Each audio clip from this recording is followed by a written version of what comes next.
I'm sure everyone has this question because everyone who is here are either in the process of buying their first house, or they just bought their first house, or they'll be buying in 2023. I think the biggest one is this the right time to buy? And how do we answer that question? I, as a mortgage agent, get this question a lot. And to be honest, if I had the crystal ball, I'll give the right answer and I'll implement that myself as well. But how would you answer that question? What's the right time to buy for a first-time home buyer? Yeah, that's such a difficult question because there's never a great answer to it. But the best answer that I can tell so far is when the numbers make sense. Yeah. If we're trying, you can't time a market. Absolutely not. And every time I've tried, I've been proven wrong. I'm always too late. Because by the time the numbers lead you to be able to make a decision, you've already passed the bottom. What we're seeing is a little bit more confidence. We're getting past the recency bias in interest rates. And what I mean about that is now you think back to 2%, 1%, 1.9, whatever, right? But it's been a few months. That's not in front of you 24/7. Right. What is in front of you 24/7 is 5.5, 5.25, right? And you're becoming comfortable with those numbers again. And people are starting to become comfortable with these numbers to the point now that they're buying, right? I would have held off, as everyone else did a few months ago, because the rates seemed awful, right? However, my mistake would have been that I didn't run the numbers and I just went with how something felt. Your condos are still, $75,000 below peak in March, right? Your townhouses are 200,000 below peak, right? Your semi-detached are 300,000, and your detached homes are almost 500,000 below their peak price, right? This makes up the difference in what you were paying on interest rates, right? Absolutely. No, I totally agree. Another thing is, if I was super smart, I would realize prices were there already and prices will be back there again later. So do I want to pre-buy $500,000 worth of equity in my home? Yeah. Kind of like that. I know if something was listed at $1.5 million, that it's going to be worth $1.5 million again at some point, right? Absolutely. It may just not be tomorrow, right? And Matthew, one of the things that I'm seeing, in fact, two things that I'm seeing in the market right now, it's crazy. And one of my clients actually just bought a house in Mississauga, Square One, right next to Square One Mall. And it's a 2-year-old building, no rent control, nothing. And he bought it at $582,000. So that's 1 + 1, $582,000. That's crazy pricing, right? This killed me. I went and did this last night just for shits and giggles, right? And I went on realtor.ca and I'm like, okay, how many listings in the GTA are under $500,000 right now? Take a guess. I went through and I counted everyone. So no idea. Over 600. Oh, wow. There's currently, and some of these are 1+1 condos, right? They're not all just bachelors and studios, right? Absolutely. Sure, maybe 5% of them are parking spots. Let's take that right out. So let's say maybe you still have 550 condos, starter condos for under 500. Like, you don't have to love your first home. You just need your first home. Absolutely. Right? No, I agree. And it's not just good properties. It's good, properly priced properties. Right? And one of my realtor friends, they said the other day, in a market like this, if you price it right and your product is good, you will get all the love, right? Because, as a buyer, I don't have tons of options out there, right? As a seller, I have tons of buyers out there. This is, it's different. It's a different kind of seller's market where I'm not in competition against so many people. I better be the sexiest house on the block when I'm selling, right? We have been, I think, I have been many times on my YouTube channel being accused of, just because I'm in the market, I'm biased, and therefore I'm saying that it's a good time to buy. But honestly, I have been saying this for a long time. And Matthew, you have been saying this for a long time: buy when you can afford and don't try to time the market, because Canada is very different from other markets where we have a supply shortage. We have a legit supply shortage, and it plays a role. Whatever people say, I actually made a video on the housing bubble, and I explained that we have a 1.7 million housing shortage, which is only going to get worse. So we have this sliver opportunity in the next 1 year to buy something at a good price. And I think, we need to pounce on it, especially as a first time home buyer. Well, and you know immigration stats better than I do, Nav, right? But comparable per capita, how many more people is Canada bringing in than, say, the US? Isn't it like 6 or 7 times more people per capita? Yeah. It's 1.5 million people. That's a lot, right? They'll be buying at least $500,000, 500,000 houses in the next 3 years. That's a lot. And Indians especially love to buy houses. I think everyone on this call will attest to that. We love to buy, land. We need to touch things, right? So, and that's where, 52%, coming from South Asia. There'll be this supply shortage will become worse. Let's take a few questions here. There are a lot coming here. We have 131 people. Thank you so much, guys, for joining. I think we have had the maximum number of people now on this call. This is amazing. So Ankush is asking, thanks for this opportunity, learning about the market. Should we go for pre-construction or listed property?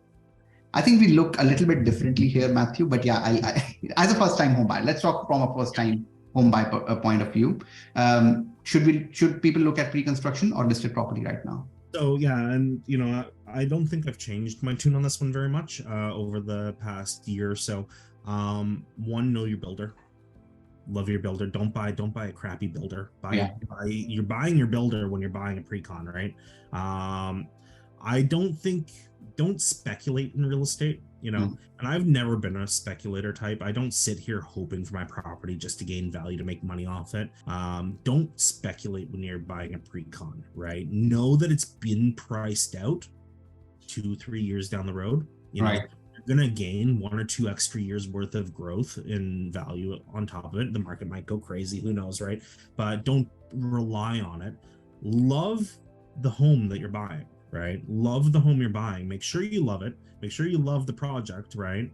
Because you may have to live in it, and buy it with the expectation that you have to live in it. You're not going to be selling on assignment. Sorry, you're not going to flip it for 100,000, 200,000 of easy money that you didn't have to work for. That's not the reality of the situation. And anyone that does that has more insight than you and I do typically. Yeah, makes sense. Plus, Matthew, I think, it's very important to also now be very competitive and compare these builders and what they are, coming with it. Now, sticker price can be in 400s, low 400s. There was one project in Mississauga, I loved it. It was low 400s, but eventually the smallest house was 595. Now there's a way, to have a tier-based pricing there.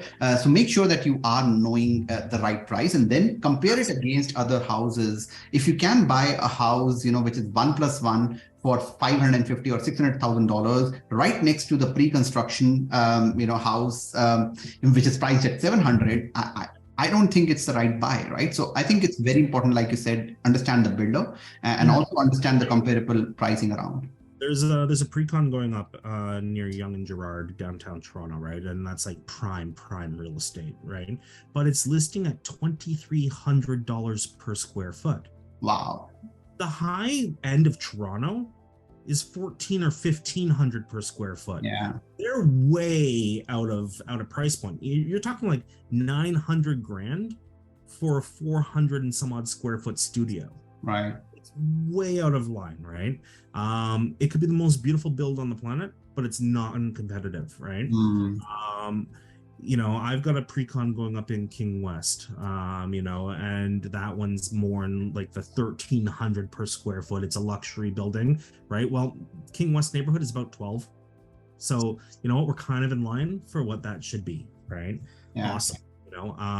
You need to look at the neighborhoods, look at the cost per square foot, look at what makes sense, right? There are some benefits. One is the time to acquire your down payment, right? I like that. I don't love forking out a ton of cash in one shot, right? Two is in a market like this, they're getting super competitive with, have free parking, have this, have that, it's important to make sure you get as much out of pre-con as possible, right?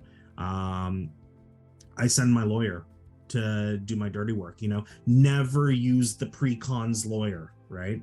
This is the dumbest thing on the planet when I see people do this, right? You walk in, they're like, you get a free legal assessment. Why would I want your lawyer, right? I need to give agency to my lawyer to represent my best interests, right? And with that, you can get capped development costs, Yes. right? You can go back and ask for additional things, right? To have better control over yourself. So don't think that a pre-con's easy money. It's a whole different thing, right? Buy with intent, and do your research. I did see who's your favorite builder in the GTA, and I've got two. I really love for high-rise condos, Tridel every day of the week. I like them as property managers. I like them as builders. They are the best for that. For townhouses and stuff like that, I love Dumpar. I know these guys real well. We've done some work with them, and we'll continue to do work with them because they're a great builder. So I like your luxury builders on pre-cons, right? And the reason why I pick luxury with pre-con, right, and not like standard, is one, a lot of new buildings suck as far as the construction quality goes, right? I feel like luxury retains its value better, right? In downward market, luxury stuff tends to keep its value. So my builders are Tridel and Dunbar, and I think that luxury I'm more likely to occupy at the end of the day 3 or 4 years from now, right? It gives me the opportunity to build my income to the level to afford the place, and gives me a deadline, and I've always found that as a huge value. The unspoken value, right, is I can increase my income. Give me 5 years to build my income. I follow what you say, and I'll make tons and be able to afford the place, no problem, right? No, for sure. No, I agree, 100%. But perception is everything. If I'm coming at this as an investor to flip it for a profit or something, I'm playing with the wrong property type. Yeah.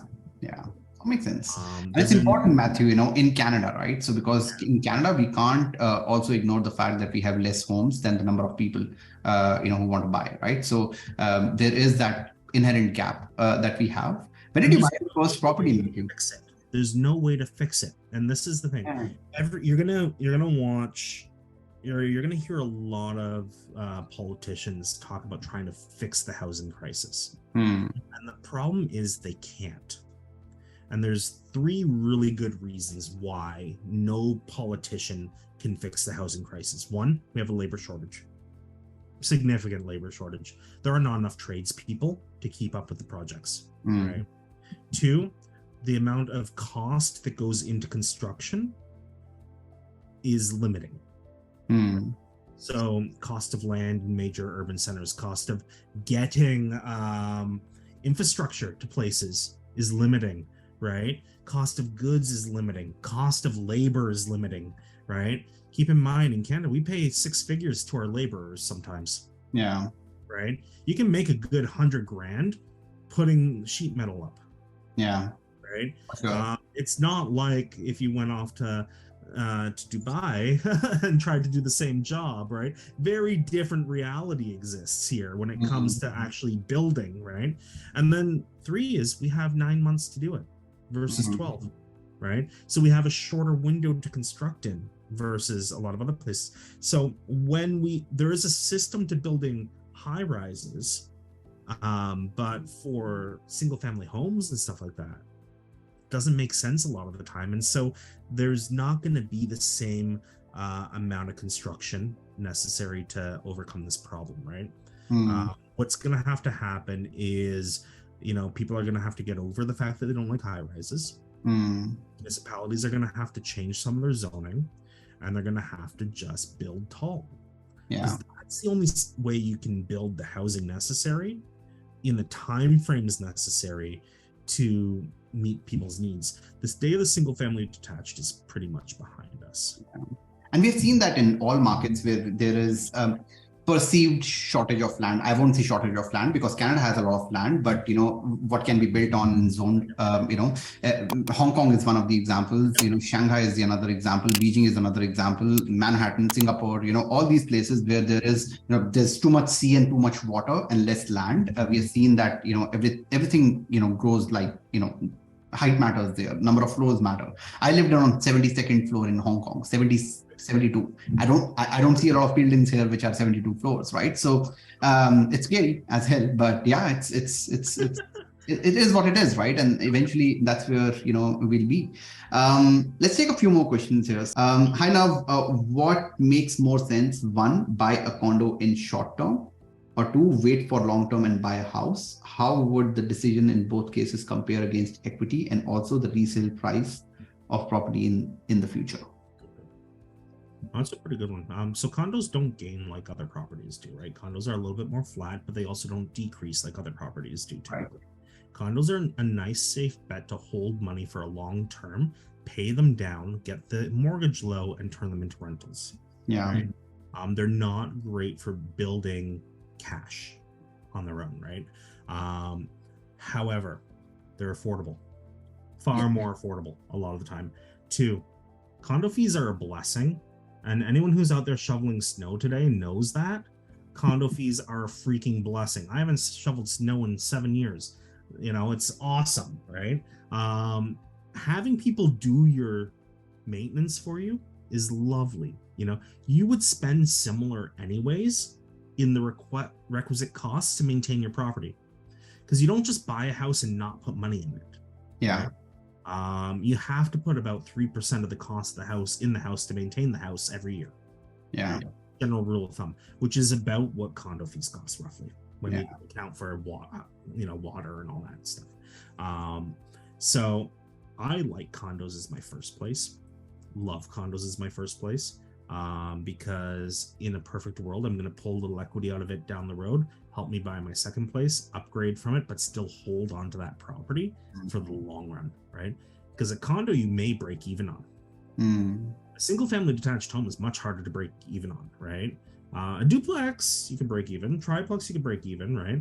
But a single family detached or semi-detached, much harder to break even on. Plus, I think it's much easier to rent because if you talk about new to Canada and people who are coming in new, they would want their first houses to rent as condos in good locations, and that's another thing, right? Location. If you're buying a condo, location is so key. I don't think I don't want to walk back on my words, but I don't see myself buying anywhere outside of downtowns, right? Even if it's downtown Kitchener. I have a condo in downtown Kitchener. It has appreciated, 30-35% in 1 year, despite prices coming down now, and that's because it's in good location. Same goes for Square One, same goes for downtown Toronto, same probably in the future will go for downtown Calgary. So all these bigger markets where there is enough people coming in and enough migration happening and enough meat in the bone, I think these locations will matter for condos. Yeah, I think when you spend when you don't pull the equity out of your home like it's an ATM, when you let it decrease in mortgage amount and increase in value, when you come and you reassess and you pull out the amortization to lower your monthly costs on a property down the road, right? Your rent can be positive on them, right? And that's just a win for later, right? And condos are awesome. Like, I live downtown Toronto. I wouldn't change my location. You couldn't pay me to move, right? Yeah. Because I'm a foodie. You don't get chubby without a little bit of work, I don't drive. I use transit. I use share vehicles. I don't like the expense of a car, right? And I love to get out and walk on the waterfront. I can't do that just anywhere, right? And so for certain people in certain lifestyles, this is a great option, and it's a good spot to start, especially if you're young without kids, right? They're great little things to have in the back pocket for later. I think about it, my little Toronto condo here, if I wanted to down the road, if I've got a nephew or a cousin or a kid that's going to go to U of T, guess what? They're right on a streetcar line that goes to U of T. Yeah. Right, which I may now have just told people where I live, but that's fine. But there's a value to that, having it in your portfolio for the long run, right? Yeah. And again, this is a long-term play, right? It's not short. For sure. There's this person asked, I think we talked and we discussed why pre-construction is not the right thing. And we talked about two things. The prices are reflecting the current high inflation, labor and material. We talked about this, because of the shortage. The same houses that are on resale, even if it's 2-3 years old, it's just unfairly priced, the pre-construction vis-a-vis the comparables. And the second one, project and the builder. Yeah, for sure. And the second one, and that's something that I want to pick your brains, Matthew, is that we do not know whether the builder will be around in 6 to 9 months in terms of, how leveraged they are as a builder, or, will they go down and will they? There's tricks. There are some tricks. Yeah. Look at the REIT who's behind the builder.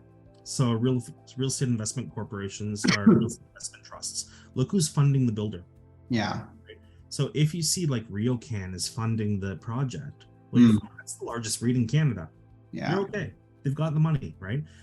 Look what the upfront requirement cost is, and how quickly they need your deposit, right? Versus when they break ground, or have they already broken ground, right? Yeah. There are tricks to telling if they're going to go out of money or not. Some of these are publicly traded companies. Take a look at their financials. Yeah. Right. I would ask my realtor, hey, if you're working with this builder, tell me what kind of financial situation are they in? What's the perks on the project, right? And one of the reasons why I have not made many stupid decisions financially is because I always had pre-cons coming up. So that basically meant that I had payment schedules and I have to stick to those schedules and I have to get that money and I have to be on the saving spree and I have to live, below my means right now and put everything that I have in those pre-cons. Now, even though I'm not a fan of pre-cons right now, but I did buy 2 pre-cons, right? So I think it allows, and that's the positive side of it. It allows us to save a little bit more and invest in the right place. Absolutely. Yeah. Age of properties makes a difference when you say don't love your first home. Does age of property make a difference? Remaining age does.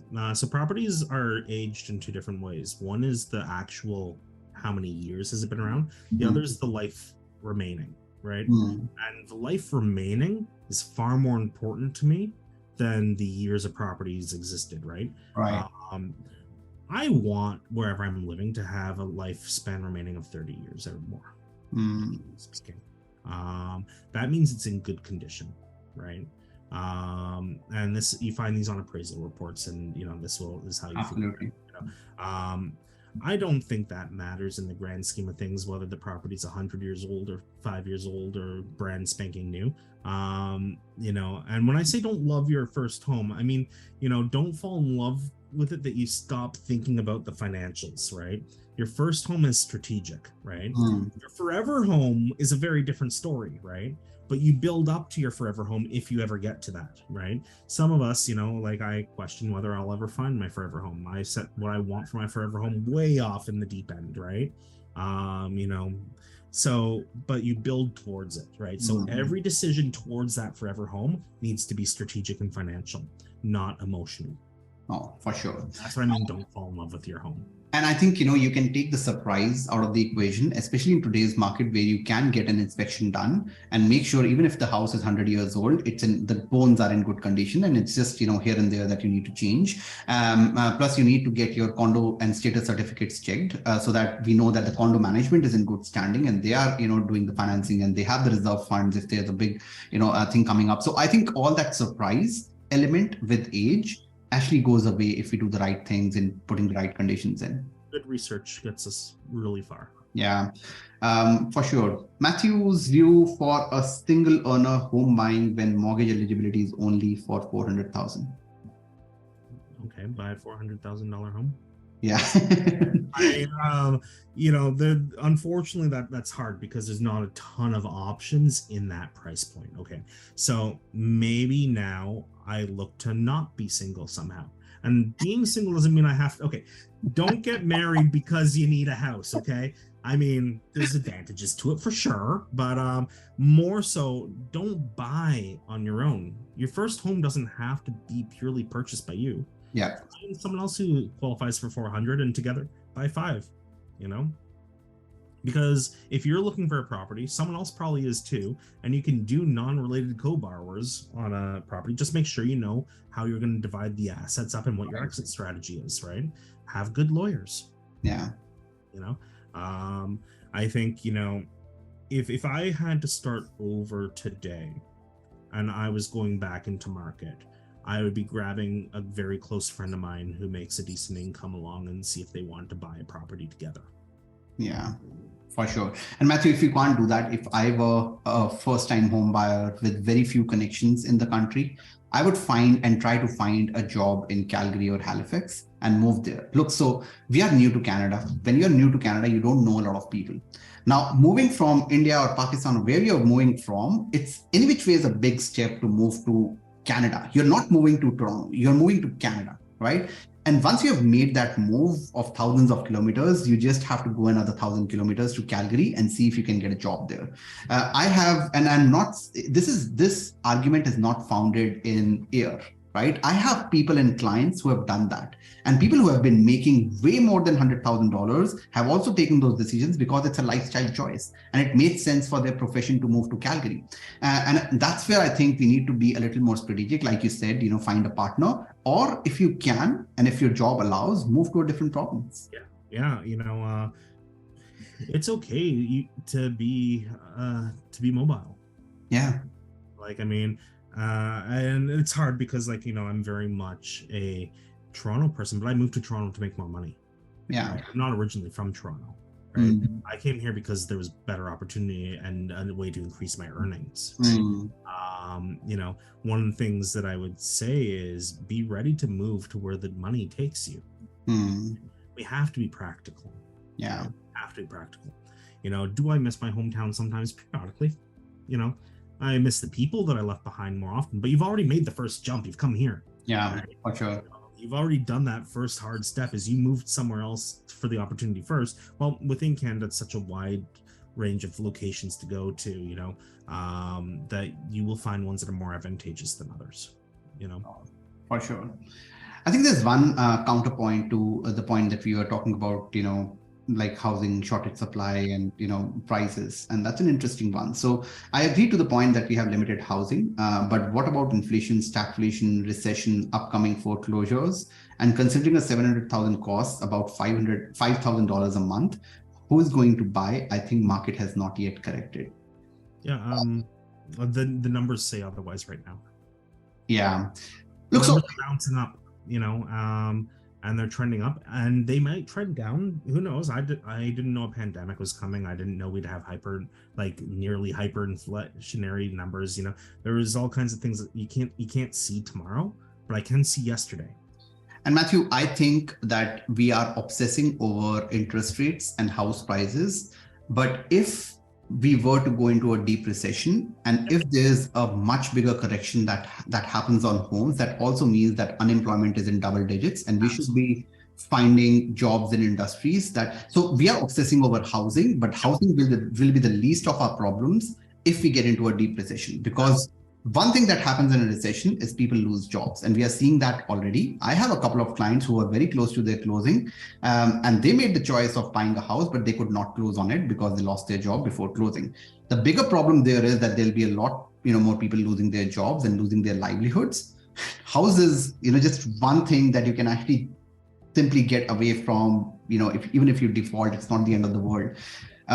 So I think, you know, yes, you know, maybe there's a massive correction or a bubble pop that's going to happen, but that would also mean that a lot of us will lose our livelihoods. And that's a much bigger problem that the government would not want to get people into. There's a lot of efforts being taken to control the economies right now and keep anything drastic from happening. Yeah. In either direction. Are we due for a recession? Sure. How deep of a recession is it going to be? Who knows, right?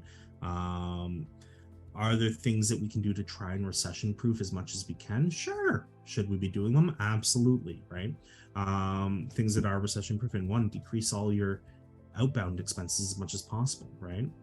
You know, try to be in control of your spending. You know, one of the reasons I live downtown Toronto is so I don't have to have a vehicle expense.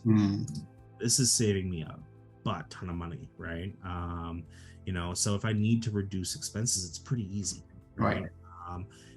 There's certain steps that you can take to control what your expenses look like. Downsize your vehicle. That'd be the first thing on my chopping block is my vehicle, because it's the worst expense you carry, right? Or pay it off now while you can, right? I would not be going into a recession with outside debt if I could, right? Outside of my mortgage, I try to get rid of all my credit cards, any lines of credit, any form of liability. I would try to wipe out right now. Take steps in advance. Like, we have a little forewarning. We think that things are going to be bad, so let's take some steps today to try and reduce our financial burdens, and hope we can get through it. The other thing is that lenders don't want you to foreclose. There's not a single mortgage lender out there that wants you to foreclose on your property. They can't have them on the book, right? They're not allowed to carry them for more than 30 days, generally speaking, okay? The mortgage insurers do not want you to foreclose on your property. So if you ever find yourself in a situation in which your finances are in trouble, call them, talk to them, address the situation, be proactive. There are programs in place where they may offset some of those expenses for a period of time. There are risks attached to it, which are there in material risks. When we talk about it, there are areas, there are certain things that can be taken away when you are renewing the mortgage. But again, that's a option that you have. And to be honest, we have to be a little bit neutral here, in the sense that, yes, we are saying that the house prices will not probably pop. But we are also at the same time saying that we probably won't see interest rate cuts happening, because that's another extreme, right? That Fed's actually, Bank of Canada just starts cutting interest rates, and then the housing prices crash upwards. And that's something that I also don't see happening. Again, I don't have a crystal ball, but I see them staying, at the top at whatever, 6.25% of prime, for the entire 2023, if not more, right? So here's the thing right now. In the past 20 years, there have been 3 major interest rate cuts. Okay? 3 crashes in interest rates in 28 years, right? The first one happened during 9/11, when 2 planes hit the Twin Towers, and keep in mind, the World Trade Center was the center, the hub of the US economy. Right. It wasn't an accident that they were targeted, right? That's where all the major financial decisions are being made in the US, right? And that was targeted. Huge interest rate cuts, of course, right? US attacked on their own soil. Absolutely, interest rates are coming down, right? The second time was 2008. Oh, again, there was an implosion in the housing market, and interest rates comes crashing down, right? And then it wasn't again until the pandemic hit that interest rates came crashing down again. Because generally speaking, the happy position where they want to see interest is floating between 4.5% and 5%.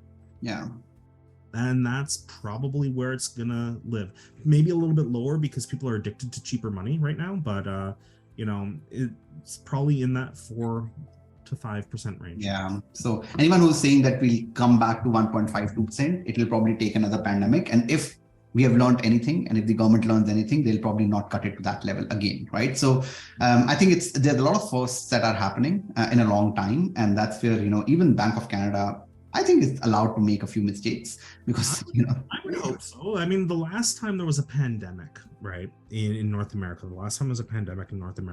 there weren't mortgages. To give an idea, right, in the early 1900s, there were no mortgages. Mortgages are a creation of the 1930s, 1940s, right? And so the last time a pandemic hit, we didn't have real estate ownership thing, right? So this is all brand new territory. And it's kind of exciting to live through it, I'm not gonna lie.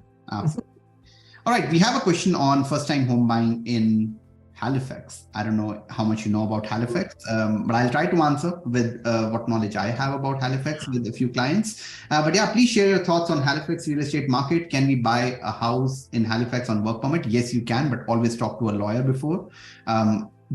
whenever I see, even though I'm very well versed with the work permit rules and immigration rules and all that, I always involve a lawyer when there's work permit involved. Even if I know that Alberta there's no problem, Halifax there's no problem, I always involve a lawyer before you actually go and see your first house if you're on work permit, because we need to make sure and put it in writing that we are on the right side.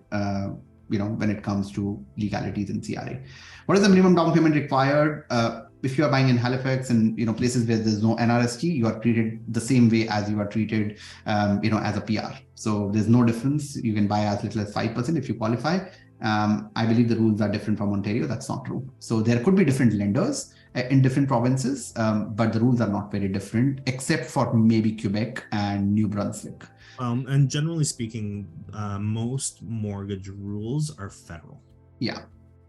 The province has very little say when it comes to real estate, right? Yeah. At least in the mortgage side of things, it's generally federally managed because the banks and the lenders cross provinces. And so anytime an institution crosses province, it now becomes a federal thing. Absolutely. We have one question here, and I'm surprised it took so long to come, but if we have a car financed around $30,000, how it's going to impact? Now, as a first-time home buyer, any payment more than or less than $450, only payment, right? The monthly payment that you have on the car, it doesn't matter how much loan you have, the payment matters. For your first house, it would not matter if your payments are below even 500 in certain instances, depending on your income. But it would matter if you're buying your second property, your third property, your fourth property, because that actually builds into your total debt service. So your total debt has to be at a certain level, and that's where it comes and plays a role. But for your first property, more deals killed by an expensive car than anything else out there. Yeah. It's be sensible. Like, I mean, a $30,000 auto loan is nothing if you're making 150 grand. Yeah. $100,000 auto loan at 150 grand is not sensible. Yeah, for sure. Right? See what's in your budget. Make sure that you can afford it. You are limited. 44% is the max expenses out versus your gross income, right? Including house, car, credit cards, whatever, right? So stay within those lines and you're okay. Yeah, just so everyone knows here, and some people are actually aware of my income and everything, when we were buying houses. So when we bought 3 houses, we are able to close 3 houses. One of them is with a partner, with a bank. But when we are buying a 4th house, I have to probably, pay off my car in order to buy it with a bank, because even that small bit, my payment is not massive. It's $350 a month, but even that small bit makes a little bit of difference, right? So yeah, it doesn't matter. $350 didn't even matter for my 2 properties, the first 2 properties, but when I get to my 3rd and the 4th, it does matter, even if you're making a lot of money. So yeah, for your first property, it's fine if you already have it, but yeah, down the line, see if you can pay it off. House hunt is draining, especially being a first-time homebuyer. And when you enter in a bid war for property, the bid process isn't transparent. How can one assume if the offer is competitive in the war? Whether one ends up putting an increment of 5 to 10,000 on top of the listing price instead of 25,000 or so. That's tough, man. Oh boy. Yeah, buying a house sucks. Yeah. It's hard. It is work. Having a great realtor makes a big difference. You could be friends with your realtor or your mortgage agent, but you probably shouldn't be. The first house you buy is the most important property you will ever purchase. Okay, no offense or buts about it. It's the most important property you'll ever purchase. It sets the tone for everything else. Okay? I'm not going to buy it with somebody I know just as a favor to them. Right? I'm going to take a qualified, probably referred, top tier individual who has a history of competency. Right? And then I'm going to trust them to help guide me. Yeah. Right? How do you know you're not working with a great realtor? One, you see too many listings. They didn't ask enough questions. They didn't narrow it down right off the bat for you. right? They didn't create your purchase profile, right? They don't know what you're looking for. A bad realtor is someone who takes me into the third place, and I look at them like, what the hell are you thinking? Right? This isn't me, right? They didn't ask you the discovery questions, right? How do you know you're working with a bad mortgage agent? They didn't ask discovery questions, right? A lot of salespeople, and that's what everyone is, in real estate or in finance or in life generally, is a salesperson in some way, shape, or form. A lot of salespeople are afraid of discovery and asking clients questions and having that conversation, even where you learn who they are, what their priorities are, and how to develop trust, right? If you're not doing discovery with your professionals, get new professionals. Foremost, because they're probably not a professional, right? Just because you have a designation or a license doesn't mean you're a professional, right? I've seen more than enough realtors and mortgage agents who definitely are not professionals, right? Work with a professional. Work with a referred professional 9 times out of 10, right? Because someone like Nav has worked with a realtor. You probably worked with the same realtor, 10, 15, 20 times. Right? You know how they work and how they think, and so if you're going to refer, you're putting your reputation on the line, right? It's more than just, hey, I've got a relationship or a friendship with this person. It's like, I trust this person to do their job. And sometimes, Matthew, some people think that I have a vested interest. But it's not vested interest. It's, I don't get paid for putting a file in. I get paid for closing the file. And I know that if I don't have the right lawyer and the right realtor, if we overbuy on the purchase, then what we set out to do, or if we do something on the closing, I'm not going to get paid for all the work that I've put in. So it's in my best interest to put you in touch with the right people who would make sure that I get paid on the house and you get the house closed. The most I've ever received from a referral source is maybe a good lunch. If someone's transferring money between a referral source, they're not a good referral partner, right? How do you find a good realtor? Well, that one's easy. Ask some trusted advisors. The first person I'm going to ask, hey, do you know a good realtor, is probably my mortgage agent, right? The first person I'm going to ask, hey, who's a good lawyer, is probably the person I'm working with on, find your trusted advisor, then ask who they trust. It is great. You started working with my lawyer not long after I passed him your way, right? You've met with my financial planner, right? And had conversations with him, right? It's like, we take the people whose opinions we trust and we ask them to refer us partners. Right. And it's phenomenal. Like, if I want a realtor in KW, guess what? I'm going to ask Nav. Hey, I'm coming into this market. Who would you talk to? Right. Who would you lead me to? Right.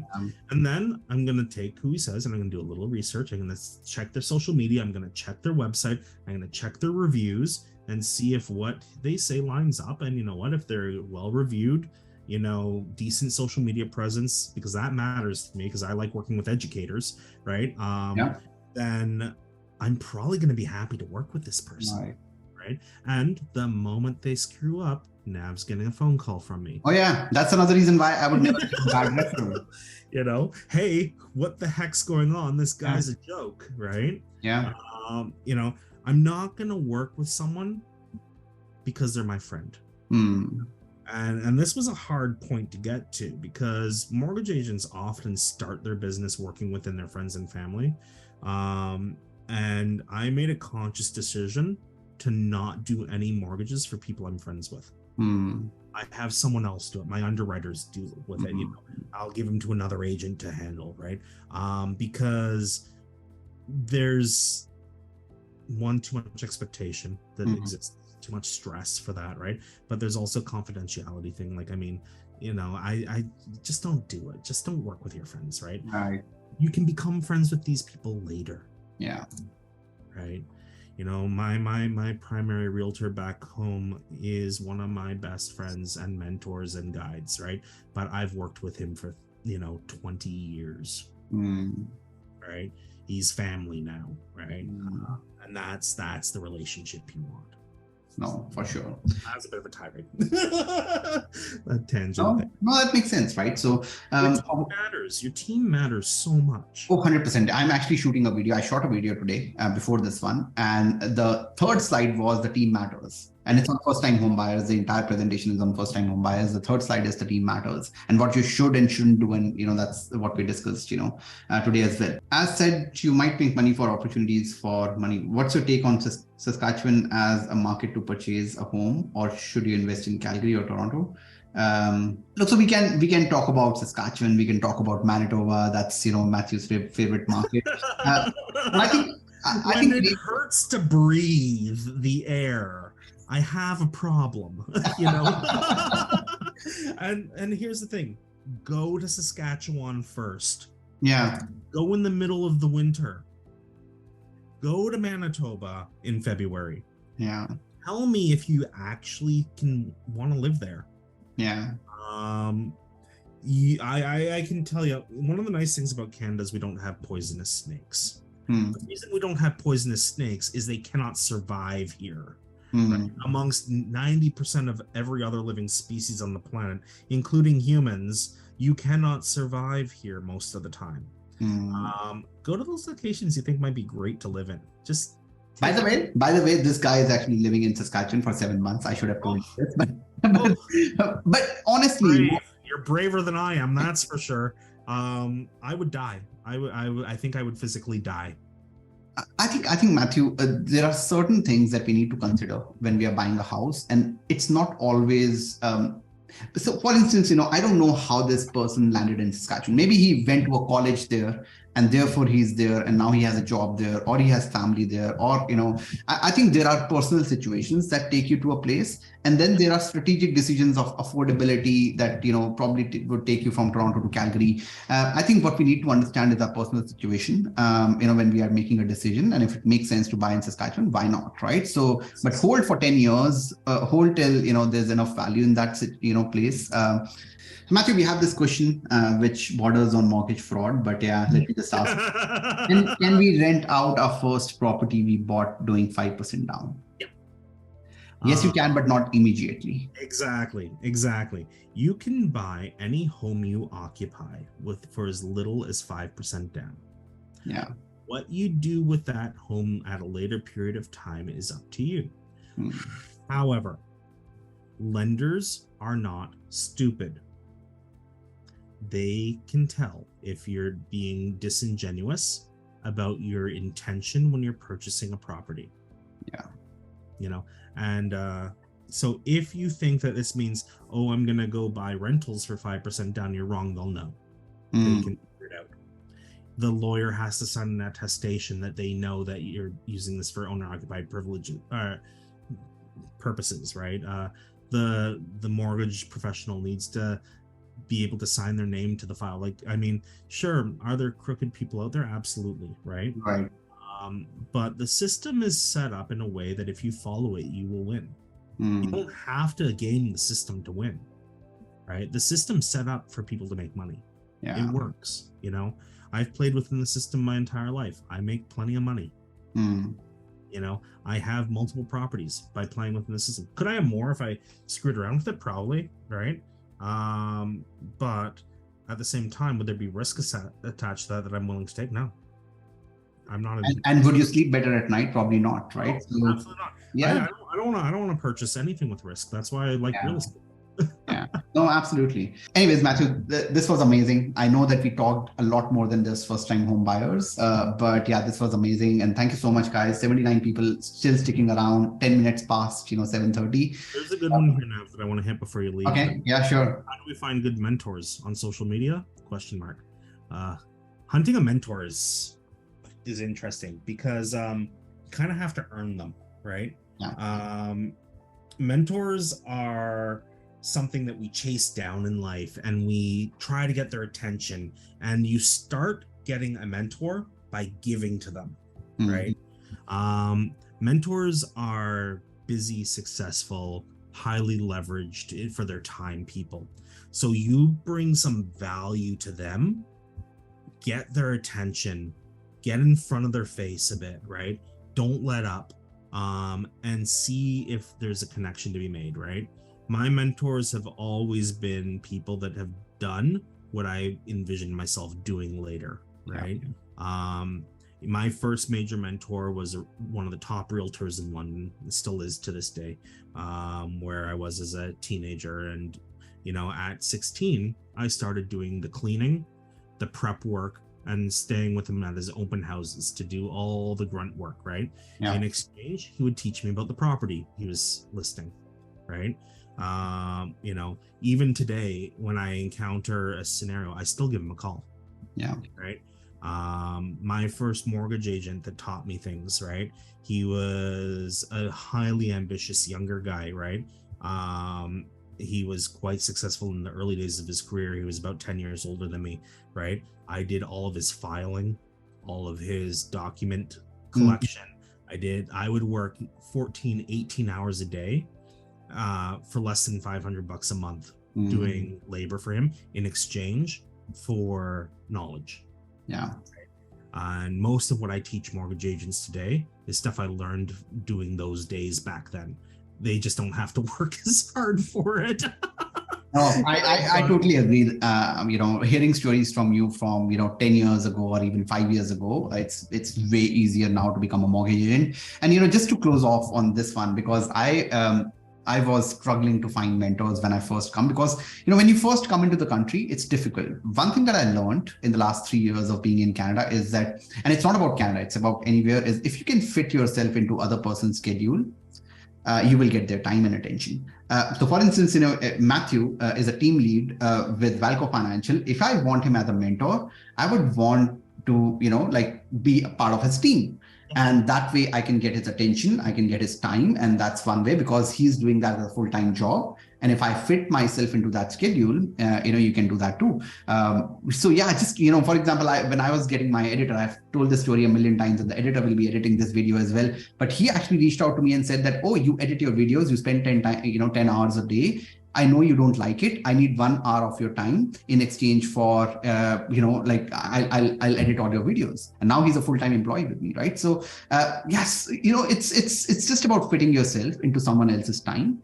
And that way you can actually get all the time, that you have. So absolutely, yeah, it's invaluable. It absolutely is.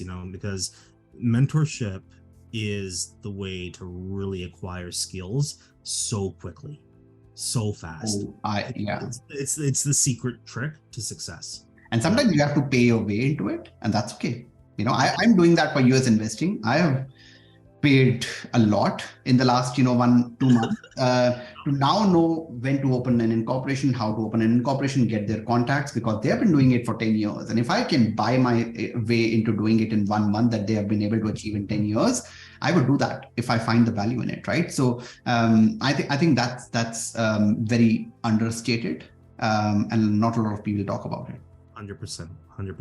That was a great question. So thank you for asking it. All right. Awesome. All right, Matt, thank you so much. And yeah, until next time, thank you so much, guys. 67 people are still here. So yeah, have a good night, and we'll see you in the next one. There'll definitely be, more questions out there. We'll be back. I'll be back for sure. I'm not going anywhere. So, I appreciate it. So, definitely. All right. Have a good one. Bye. All right.